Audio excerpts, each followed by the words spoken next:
Itago niyo na lamang po ako sa pangalang Hana. Tubong balera ang aking ama at doon na rin kami nagkaroon ng isip ng aking mga kapatid. 3 magkakapatid lamang po kami at malapit kami sa isa't isa. Ang karanasan kong ito ay noong 18 pa lamang ako bago pa ako ligawan ng aking asawa. Bata pa lamang kami ay sanggang dikit na kami ng aking asawa. Kumbaga, para kaming kambal at magkasama kami sa lahat ng kalokohan. Meron noong natitipuan ng asawa ko bago pa man niya ako ligawan. Itago na lamang natin siya sa pangalang Agatha. Si Agatha ay talagang napakagandang dalaga. Malalabanos ang kanyang kulay, mahaba ang buhok at kutis porselana. Kumbaga, kung ihahambing mo sa kanta, nasa kanya na ang lahat. Halos lahat ng kababaihan ay naiinggit sa kanya at talaga namang iniidolo ko siya kasi nga sobrang ganda niya. Hana, ang ganda talaga ni Agatha, no? Mapalad yung mapapangasawa niya. Wika sa akin ni Nico noon. Napabuntong hininga naman ako sa sinabing yon sa akin ni Nico. Dahil nga halos lahat naman sila ay sinasabi yon at hindi naman makakaila dahil totoo naman ang kanilang napupuna. Maganda. Ligawan mo. Pabalang na wika ako sa kanya at napayuko na lamang noon. Noong mga panahong yun ay tomboy-tomboy pa ang kilos ko dahil halos lahat ng kaibigan ko, mga lalaki. Ay sus, kahit maganda si Agatha, ikaw pa rin yung prinsesa namin. Nakangising wika nito sa akin kung kaya't napakunot ang aking noo. Wala akong piso, kaya huwag mo akong bulahin. Pambabar ako sa kanya dahil alam ko naman na binibiro lamang ako ni Nico noon. Maganda ka naman talaga, Hana. Kaso nga lang di ka marunong mag-ayos. Dugyot ka kasi. Panunod yung wika nito at doon ay sinamaan ko ito ng tingin. Dugyot pala, ha? Wika ako at kagad na dumampot ng putik at ibinato ko yun sa kanya. Pero mabilis na nakaiwas si Nico, dahilan para tumama ang putik sa kadadaan lamang na si Agatha. Lintik naman, oh. Magharutan kayo sa bahay nyo. Huwag dito sa kanto. Galit na wika sa amin ni Agatha at pinahid ang putik sa kanyang damit. Napairap na lamang ako sa hangin dahil sa mga sinabi nito sa amin noon. At bakit? Ikaw ba'y may-ari nitong kanto? Napaka-arte na ito. Inis na sigaw ko at inayat-ayatan ko pa ito. Kaagad naman akong inawat ni Nico at doon ay kapwa kaming kinalibutan ng balahibo. Nang makita namin na nanlilisik ang mga mata ni Agatha habang nakatingin sa amin noon. Tama na nga kasi, sabi ni Nico at hinila na ako nito paalis doon. Nakita mo ba yung nakita ko? Kung makatingin sa atin si Agatha ay parang lulunukin niya tayo ng buong buo. Wika ako kay Nico at doon ay natahimik ito. Sa totoo lang, may napapansin ako dito sa ating baryo. Pahapyaw na tura ni Nico at seryoso pang mukha nito noon. Ano? Siguraduhin mo na seryoso yan, ha? At hindi biro. Makakatikim ka talaga sa akin. Pagbabanta ako sa kanya at mariin naman itong humiling noon. Seryoso ako. Tugon ito. O ano nga yung napansin mo? Tas kilay na tanong ko sa kanya. Alam mo kasi, buhat nang lumipat sila Agatha dito sa ating lugar. Palagi nang may namamatay na alagang hayop sa mga kapitbahay natin.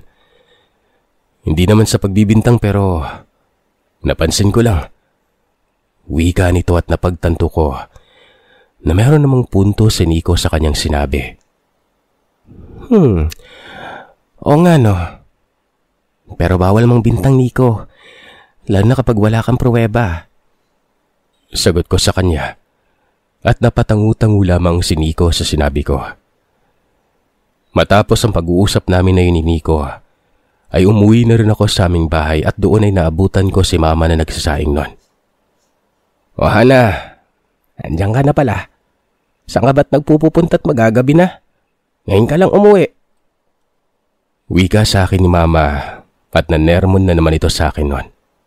Diyan lang po na sa may kanto. Tumambay lang kami nila Nico tapos Minalditahan ako ng Agatha na akala mo naman Diyosa. Mataray na wika ako at nagmano ako sa aking ina. Napakunot naman ng noo si Mama, saka ito nagturan.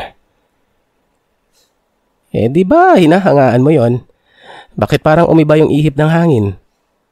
Wika sa akin ni Mama at nakapamayawang pa ito. Malalim naman na napabuntong hininga ko saka sumagot sa kanya. Dati po yun, Mama. Maikling tugon ko at pumasok na ako sa aking silid. Matapos ang pangyaring yun ay nakatulog ako sa kwarto at ginising na lamang ako ng aking bunsong kapatid na si Dexter. Nga po pala, ako ang panganay sa aming magkakapatid. Matapos na kumain na natulog na sila Mama, Papa at mga kapatid ko. Samantalang ako ay natira sa aming sala at doon ay nanonood. Sa kalagitnaan ng aking panonood, nakarinig ako ng isang ingay. Pinakinggan ko yung maigi at napagtanto ko ng mga alaga naming manok ang mga nag-iingay. Kagad ko namang kinuha ang flashlight at walang pag-aalinlangan na nagtungo ako sa pinanggagalingan ng ingay na yon. Nung una, inisip ko na baka may pusa o di kaya ibang hayop ang nagtatangkang kumain sa mga alaga namin pero mali ako. Ito ang ganti ko sa kanila. Wika ng isang tinig at napakunot naman ako ng aking noo dahil tila ba pamilyar sa akin ang boses na yon. Dali-dali akong nagtungo sa kinaroroonan ng aming mga alaga at laking gulat ko nang may makita akong isang nilalang na hindi ko inaasahang masasaksihan ko. Sino ka? Nangangatog na tanong ko sa isang babae. Ngunit nakatalikod ito at doon ay nakita ko na marami na sa aming maalaga ang wala ng buhay. Nangangatog ang aking talamnan dahil tila ba karumal-dumal ang ginawa ng babaeng nakatalikod sa aming mga alaga noon. Nanahimik naman panandalian ng babae. Hindi ito gumagalaw kung kaya't pakiramdam ko ay namamalikmata lamang ako kaya't agad-agad na pinunas ko ang aking mga mata para siguraduhin na nananaginip o namamalikmata lamang ako pero nasa harapan ko pa rin ang babae at ilang sandali ay bigla na lamang itong humarap. Pinagkakalmot ako sa aking mukha at buong katawan. Bitawan mo ako, Agatha! Bitawan mo ako! Sigaw ko. At doon ay bigla na lamang ako nakaramdam ng sampal mula sa aking pisngi noon. Ano bang ginagawa mo? Bakit nagsisigaw ka diyang bata ka? Wika sa akin ni Mama at doon ay nagising na lamang ako sa realidad. Nananaginip lamang pala ako sa mga oras na yon at kaagad na napaupo ako noon. Pasensya po Mama. Binangungot po kasi ako. Wika ako kay Mama at doon ay tumango naman si Mama. Matapos nagisingin ako ni Mama ay umalis na ito at bumaba na sa aming kusina. Samantalang ako ay tulala pa rin at hindi makapaniwala dahil ngayon lamang ako na naginip ng ganon. Pero nang tingnan ko ang aking mga braso at laking gulat ko dahil napakaraming kalmot sa katawan. Tumingin din ako sa salamin noon, sa aking mukha. Napagtanto ko na may kalmot din ako doon. Labis akong nagtaka dahil sa aking mga nakita. Pakiramdam ko ay totoo ang lahat ng mga napanaginipan ko noon. Matapos na mag-isip ay nagtungo na din ako sa aming sala.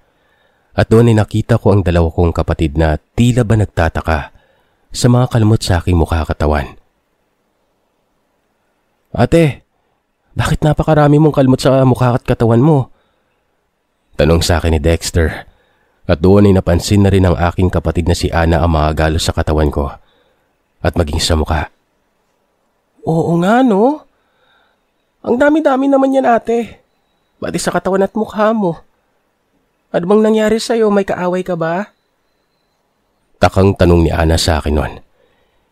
Hindi naman ako makasagot dahil hindi ko alam ang aking sasabihin sa kanila.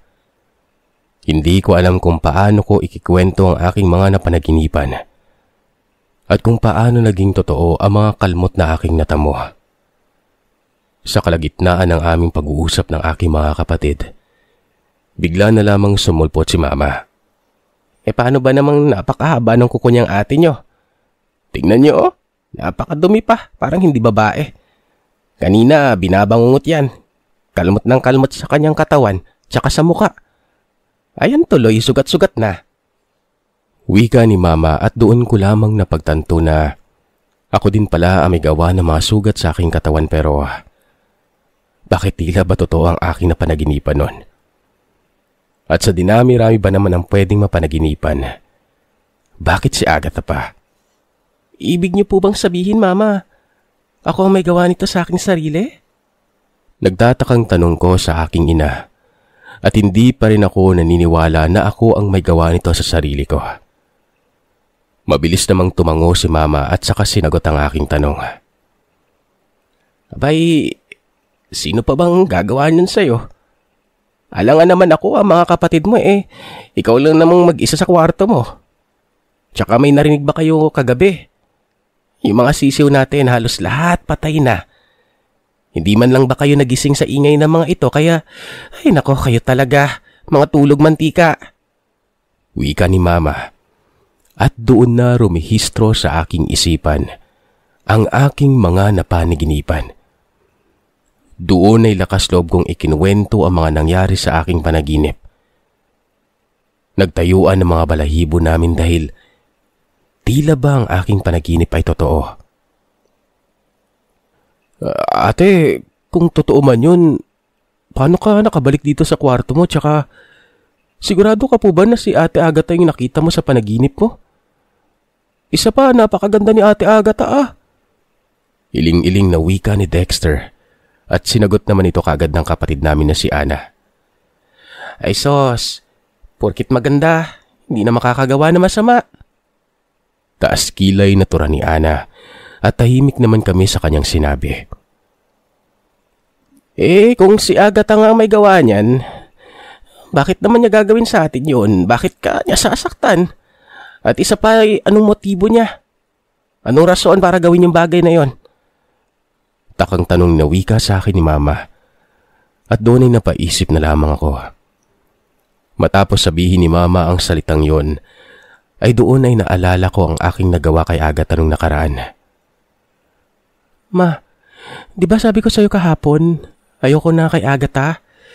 Kasi nga, si Agatha, sinungitan ako. Hindi ko naman kasi sinasadyang matamaan siya ng putik sa mukha niya.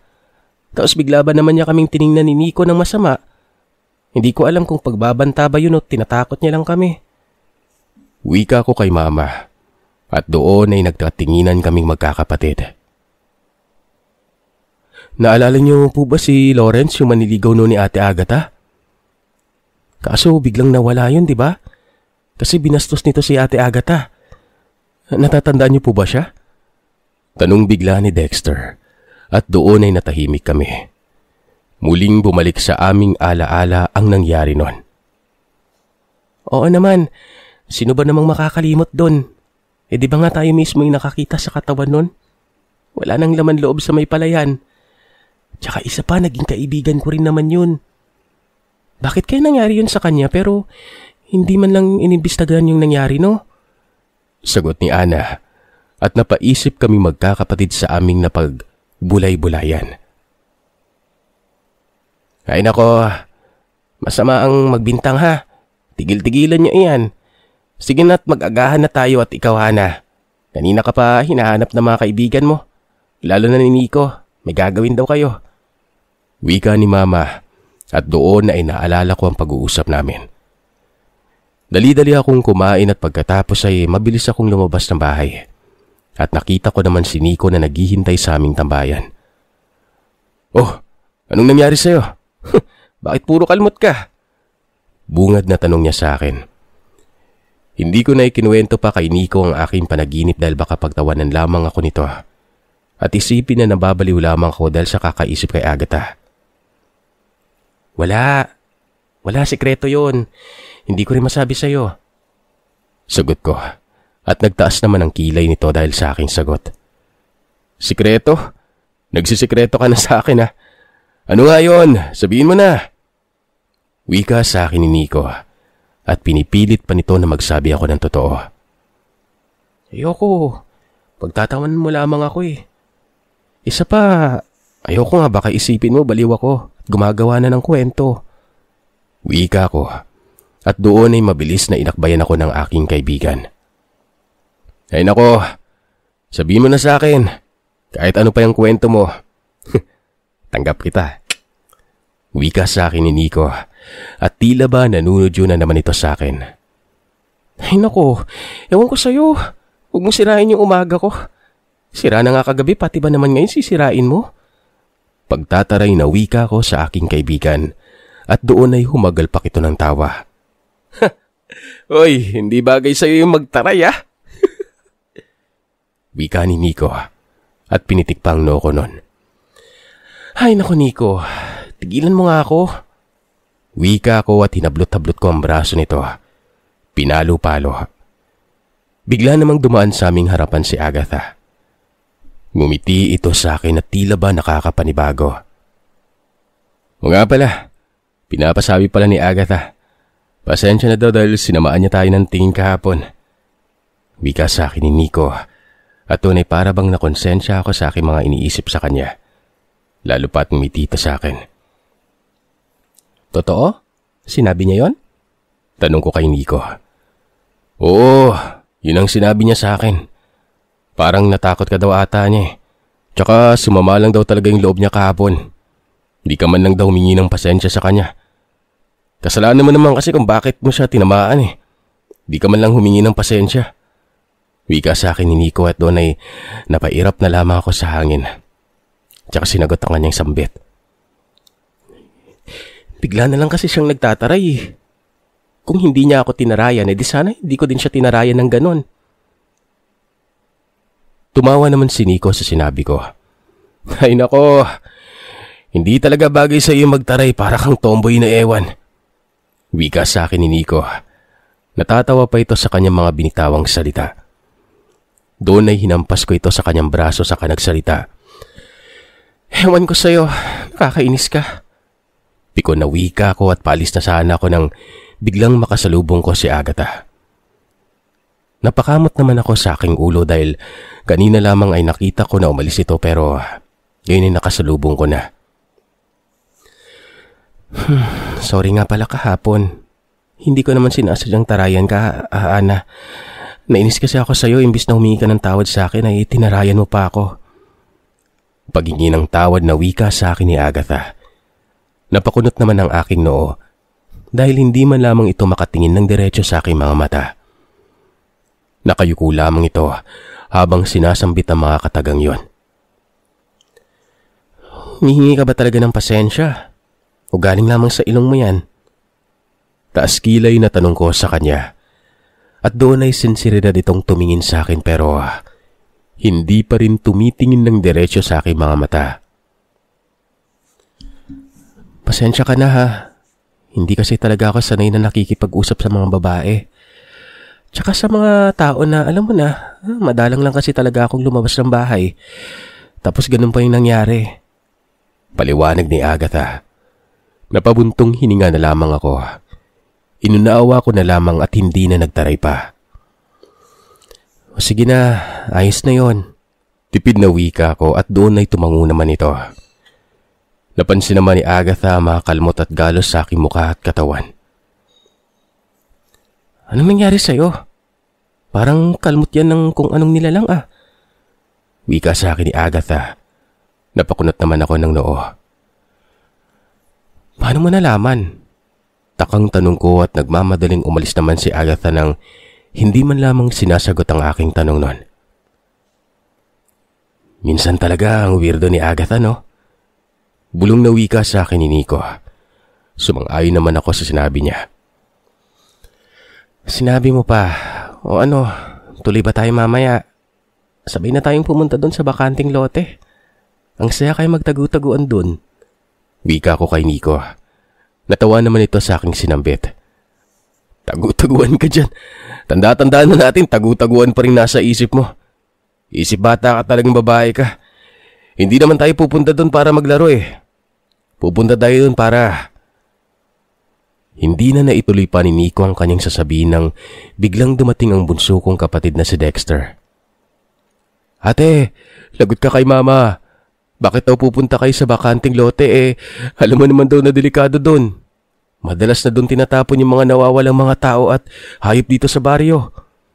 Wika ng aking kapatid at doon ay nagkatinginan kami ni Nico. Paano nalaman ni mama? Takang tanong ko. At doon ay napakamot naman sa kanyang batok si Dexter. Pasensya na ate. Kinuwento ko kasi kay Ate Ana tapos ayun, kinuwento din ni Ate Ana kay mama. Yun tuloy nagalit si mama. Pati kay papa sinabi. Lagot ka tuloy ngayon, pinapauwi ka na nila mama tsaka ikaw daw Kuya Nico. Sumama ka daw, patay kayong dalawa kay mama. Pakamot-kamot ng ulo si Dexter noon. Ang tabil talaga ng dila mo. Wika ko sa kapatid. At doon ay napakamot na lamang sa kanyang ulo ang kaibigan kong si Nico. Pati tuloy ako nadamay. Talaga kayo magkakapatid, hindi na talaga kayo mapagtataguan ng sekreto no? Wika ni Nico. At sabay-sabay kami na nagtungo sa bahay namin. Pagdating sa bahay ay kaagad na nakita ko ang aking ama na nakatayo sa may pintuan. May hawak pa itong patpat at nakapamayawang na. O ano Hana? Tutuloy talaga kayo doon ni Nico sa bakanting lote. Gusto nyo pag-untugin ko kayong dalawa? Gigil na wika ni Papa. Napakamot kaming pareho ni Nico sa aming batok. Tito, hindi naman po kami tutuloy. Ang tabil talaga kasi ng dila nitong ni Dexter kung ano-ano yun ang sinasabi kay Ate Ana niya. Palusot na wika ni Nico at kakamot-kamot pa ito sa kanyang ulo. Sos, palusot pa talaga kayong dalawang magkaibigan. Wika ni Mama. At doon ay kinuha nito ang patpat kay Papa. O ano? Ikaw yung haampas kay Hana? At kay Nico? Tanong ni Papa kay Mama at tumawa naman si Mama sa sinambit ni Papa. Ano? Papaluin mo pa talaga yung anak mo dalaga na yan. Diyos ko naman. Alam na nila kung ano ang tama at mali. Wika ni Mama. At doon ay nakahinga kami ng maluwag ni Nico. Hindi naman po kami tutuloy, Papa. Huwag ka po mag-alala. Alam mo naman pong babakla-bakla itong si Nico. Mas mukha pa nga akong lalaki dito kung kumilos Wika ko kay Papa at tumingin ako ng masama kay Nico noon. Para hindi na ito magsalita pa. Opo, Tito. Tama po si Hana. Kakamot-kamot na wika ni Nico. Tatawa-tawa naman sila Mama sa sinambit nito.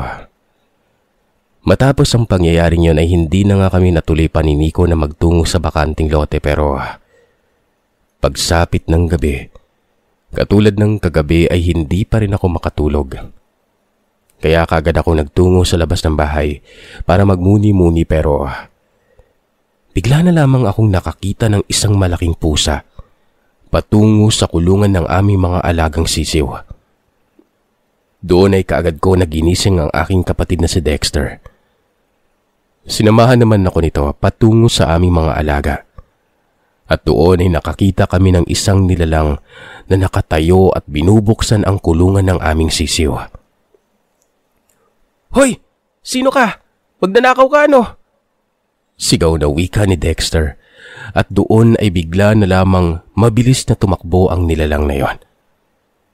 Inilawan ko pa ito para makita ko kung ito ba ang nakita ko kagabi pero mabilis itong nawala sa aming paningin. Susundan pa sana yun ni Dexter pero kaagad na hinawakan ko ang braso ng aking kapatid noon. Hayaan mo na. Gisingin na lamang natin sila, Papa. Baka mamaya mapano ka pa ng dahil lang sa pagsunod sa nilalang na yon. Wika ko sa aking kapatid. At kaagad na pinadlak namin ang kulungan ng aming mga alaga at nagtungo kami sa kwarto nila Mama. Ginising namin ang aming mga magulang at doon ay sinambit namin ang aming nakita. Sigurado ba kayo sa nakita nyo? Baka naman na malikmata lamang kayo ha? Tanong ni Ana sa amin ni Dexter. Oo naman ate. Tamang-tamang nakita namin ni Ate Hana. Alam nga namang mali yung nakita namin parehas, di ba?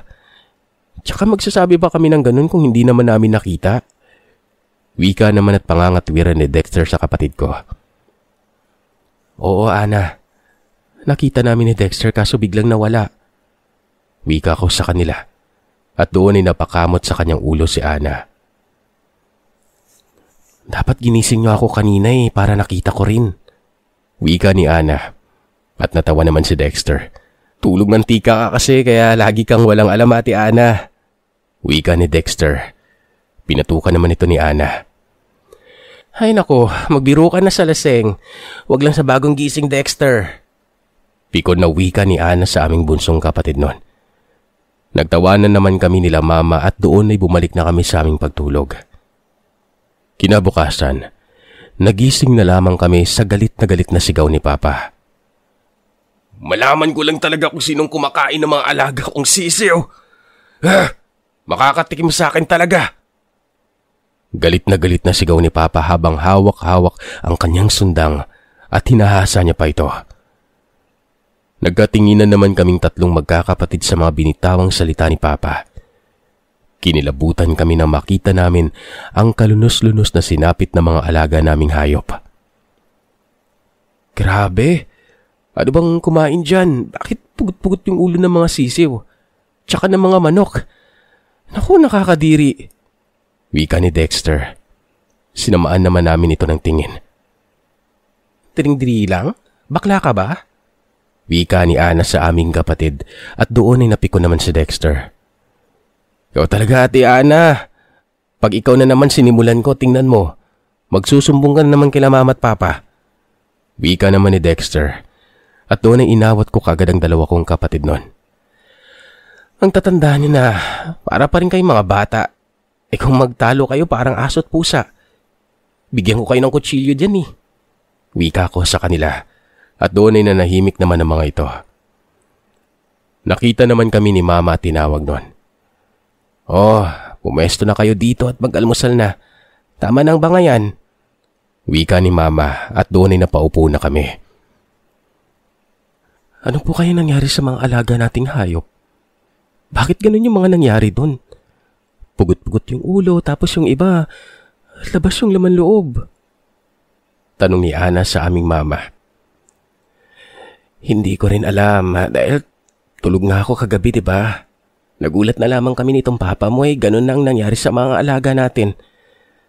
Parang may galit yung may gawa nun sa atin Sagot naman ni Mama. Ayoko sana mag-isip na masama sa aking kapwa pero napagtanto ko na simula lamang ng tamaan ko ng putik at tarayan ko si Agatha ay doon na nagsimula ang kilabot sa aming bahay.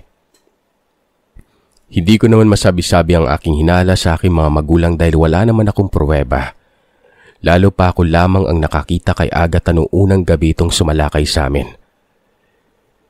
Simula naman ang araw na yon ay palagi nang natutulog si Papa sa sala ng bahay dahil nais nitong mahuli kung sino man ang may gawa nun sa aming mga alaga. Pero isang linggo na ang lumipas ay hindi na bumalik ang nilalang na may gawa noon sa aming mga alaga. Nabalitaan ko na lamang mula kay Nico na matapos ang salot sa aming bahay ay sa kanila naman nagkaroon ng kakaibang pangyayari nun. Sigurado ka ba? Paninigurado ko kay Nico at tumango naman ito. Palagi na lamang nawawala yung alaga naming manok. Naabutan na lamang namin ito kinabukasan na wala ng buhay. Alam mo, may pinaghihinalaan ako. Wika ni Nico. At doon ay nagkaisa kami ni Nico para lutasin ang kakaibang pangyari sa aming buhay.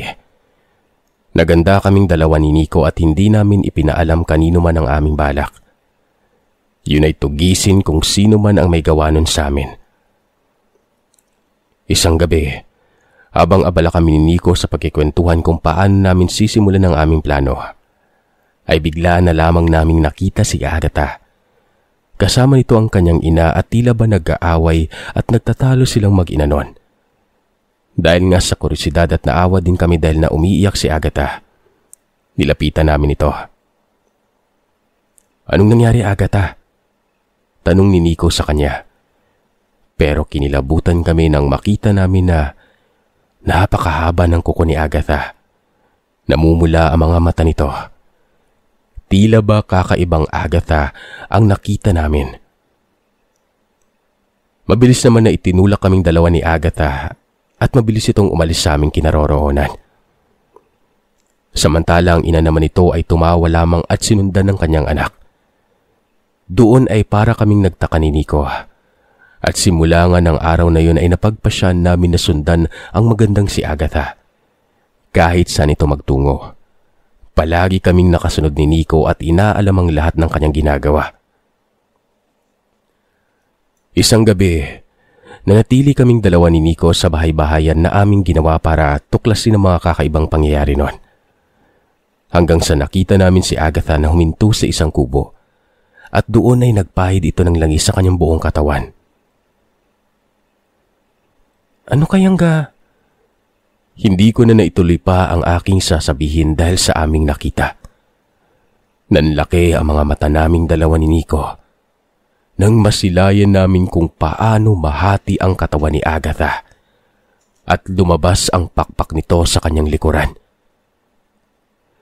Manananggal si Agatha. Aswang siya? Nanginginig na bulong ni Nico sa akin noon. Labis na takot ang aming naramdaman pero ang nasa isip namin ay kailangan nang matapos ang kilabot na nangyari sa aming buhay. Kahit baka sa amin ang takot ay kaagad na kinuha namin ni Nico ang asin sa aming bahay-bahayan. Nilagyan ang kalahating katawan ni Agatha nang umalis ito. Pero laking gulat namin nang makita ang kanyang ina at agad kaming sinugod nito. Bakit? Bakit ninyo ginawa yun sa anak ko? Galit na tanong ito. Pinagkakalmot sa kasinaktan kami. Hindi kami nakalaban dahil napakalakas ng ina ni Agatha. Salot kayo! Sigaw ni Nico at nakikipagbunuan kami sa ina ni Agatha noon. Habang si Agatha naman ay tumatangis at hindi makabalik sa kanyang katawan dahil nga may asin yon. Pagbabayaran niyo ang ginawa niyo ito! Galit na sigaw ng ina ni Agatha. Labis na takot at mangamba ang aming naramdaman ni Nico. Hindi namin alam kung yun na ba ang katapusan na aming buhay pero nagpakatatag kami at nanalangin sa Panginoon kahit na tila ba dihado kami sa lakas ng ina ni Agatha. Hanggang sa nakadampot si Nico ng baging sa kanyang bag at doon ay hinampas nito si Agatha sa kanyang pakpak. Dahilan para mahulog ito. At matapos noon ay sinipa ko naman ang bandang tiyan ng ina ni Agatha at tumumba ito sa lapag. Mabilis na tumakbo kami ni Nico patungo sa bahay namin. Kitang-kita namin kung paano niyakap ng babae ang kanyang anak na sa aming palagay ay nawala na ng malay. Lakad takbo ang ginawa namin ni Nico dahil sa takot na abaabutan kami ng ina ni Agatha. Nang makarating kami sa bahay, ay nasa silid sila mama at papa. Kanina pa namin kayo hinahanap, Hana. Saan ba kayo nagpupunta? Nag-aalalang tanong ni mama noon. Agad naman namin na sinambit ang aming mga nasaksiyan kay papa at mama. Si Agatha, manananggal po siya at yung mama niya, aswang. Tama nga yung hinala nila inang na yun yung kumakain sa mga alaga namin. Minsan na kasi siyang nakita nila itang eh. Hingal na wika ni Nico kila papa. Nung una ay hindi pa naniniwala sila mama at papa sa sinambit namin ni Nico pero nang makita nila ang galos sa aming mga katawan, ay kaagad na nagpasya si papa na magtungo sa kinaroroonan nila Agatha. Kung nagsasabi nga kayo ng totoo, samahan niyo kami sa kinaroroonan ng mag-ina. Wika ni papa. Pagdating sa bahay ay doon namin nakita ang katawan ni Agatha pero wala na itong buhay. Samantalang ang ina nito ay umiiyak habang hawak-hawak na walang buhay ang kanyang anak. Sobrang natakot kami nila papa nang masaksihan namin ang pangyayaring yon. Tingnan niyo ang ginawa niyo sa aking anak. Galit na wika ng ina ni Agatha. Nagbadya itong manakit. Doon po namin nakita na nagpuntay manananggal. Sigaw ng isang tinig noon at nakita namin ang aming mga kapitbahay na may dalang mga ilaw at patalim. Bigla namang umatras ang ina ni Agatha at nakita namin na paalis na ito bit-bit ang katawan ng kanyang anak na nagtungo sa gubat. Dumating sa kinaroroonan namin ang mga tao. "Nasaan na ang mag-inang aswang?" tanong sa amin ni Kuya Berning. "Nagtungo sa kagubatan. Bit-bit ni Celia yung anak niyang si Agatha. Hindi namin alam kung anong gagawin niya," sagot ni Papa at tinungo ng taong bayan ng gubat pero wala na silang napala. Matapos ang pangyayaring yon ay nagtungo kami sa kakilala ni Papa na albularyo sa aming lugar at doon ay nakipagtulungan kami. "Wala na ang aswang na yun dito sa atin. Pero para makasigurado ang inyong kaligtasan, bibigyan ko kayo ng pangontra," wika ng albularyo at binigyan kami nito ng proteksyon. Simula ng araw na yon ay hindi na namin nakita pa si Agatha, ang magandang aswang. Maging ang ina nito at iba pang mga kapamilya ay umalis na rin sa aming baryo nang hindi man lamang namin namamalayan. Sa paglipas ng taon ay tuluyan nang wala kaming balita patungkol sa kanila. Nagpasya na sila Mama at Papa na lumipat kami ng bahay dahil sa takot na baka balikan kami ng pamilya ng mga aswang. Kahit pa meron kaming proteksyon, ay mas nais pa rin ni Papa na lumisan kami sa baring yon. Katulad namin ay lumipat rin sila Nico at nagpasya ang aming mga magulang na magtungo sa Manila para magsimula ng bagong buhay. Ngayon ay nakatira na kami sa Antipolo. Mag-asawa na kami ngayon ni Nico at may 2 ng anak. Ang karanasan namin yun ni Nico ang naging tulay para mapagtanto namin sa aming sarili na importante kami sa isa't isa.